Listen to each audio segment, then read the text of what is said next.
now going to take a look at marking out of bounds areas. I'm also going to look back at texture properties again, because this is relevant with out of bounds, because there's a bug in links and we'll need to make sure that we get these assigned correctly. I'll explain that a bit later. But marking out an out of bounds area is pretty simple. It's just a matter of creating a shape as we did before for terrain. So if we go to plan, create shape, and where it says assignment type, there's course properties as well as the terrain. So we need to select course properties and OBID, which is the out of bounds, which is the only choice you've got anyway in the selection. I normally have the freehand turned off, find it easier for out of bounds to just point and click, get nice quick lines, and I can work zoomed out that way much easier. Now normally on a golf course, out of bounds is a line. You cross that line, you're out of bounds. Unfortunately, APCD, it's a bit different.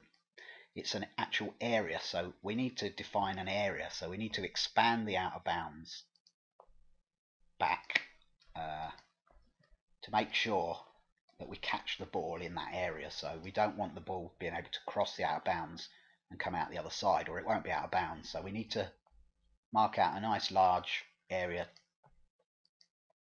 around the outside to make sure that the ball will land in the area. So there we go. Now that's out of bounds on all holes. Now, as I was saying about texture properties, one of the problems with links is if the ball goes out of bounds and lands on a path that's, say, a free drop area, links won't give you out of bounds, it will give you a free drop, which is a bit disastrous for the course designer. And the same goes for hazards. If there's an area marked as a hazard, if the ball goes out of bounds, lands in a hazard,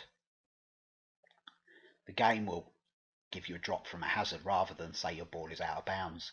So what we need to do to stop this happening is we need to clone all the textures that have got hazard or free drop in and create clone versions that don't have. So for instance, this path here on the course is going to be defined as a free drop, but as soon as it crosses this boundary here,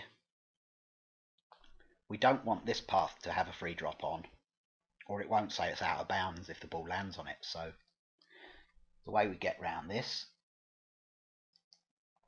is find out the texture, which is concrete, and we make a clone of this. So we clone it, give it a new name. I've called it concrete OOB for out of bounds, which is down at the bottom of my list now. And we go into this texture, which will have the same settings as our normal concrete, and we untick this free drop. If it was a hazard, we untick the hazard and then save it. Then all we need to do is replace all of the concrete that's in the out of bounds area by selecting it all and change it to the new texture. That way, if the ball lands on there, the game won't see it as a free drop, so it will say you're out of bounds, which is what we want it to do. Now water, I think water behaves okay. I think if you go in water, it will still say you're out of bounds, so you won't have to take the hazard flag off the water, but I could be wrong. My memory isn't what it used to be, so it might be worth checking it. If you've got any water in an out of bounds area, I would hit a ball in just to make sure that it's behaving correctly, but I don't think you need to change water. Now the other thing you may come across is an area that you need to make out of bounds that's internal on the course. Now this is a little bit different, and you certainly can't get around this problem with the free drop and hazards if you're using an internal, because obviously it's only going to be out of bounds playing one way. If I make, for instance, this area, if this area was a fenced off out of bounds area in the middle of our course, for instance, I'll expand the area as usual round the side when you're playing this hole. But if you hit it over here, I couldn't set any hazards over here and take the flag off, because they're going to be a hazard when you're playing this hole still. So there's just no way around that, I'm afraid. I don't know of any way you can trick the game into behaving itself. But anyway, this is what you need to do for an internal out of bounds. Let's say this area was out of bounds for both these holes. We need to set 2 out of bounds areas, one for each of the holes. So we would mark out an area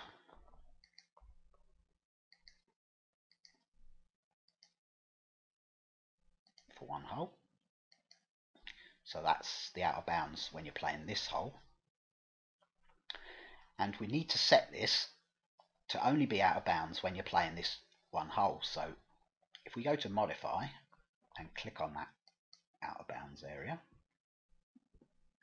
you'll see a settings button under the OBID selection.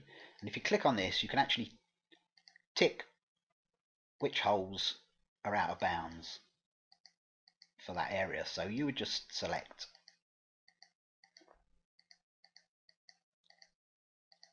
the hole that it was. So if this was hole 1 coming down here, you'd set that to hole 1.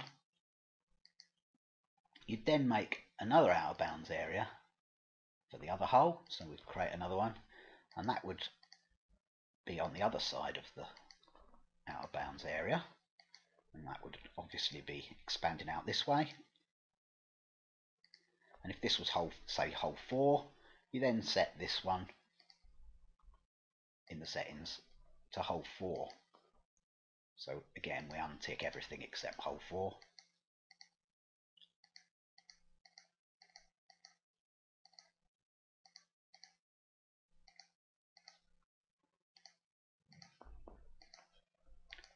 And now this area will play out of bounds for both of these holes correctly.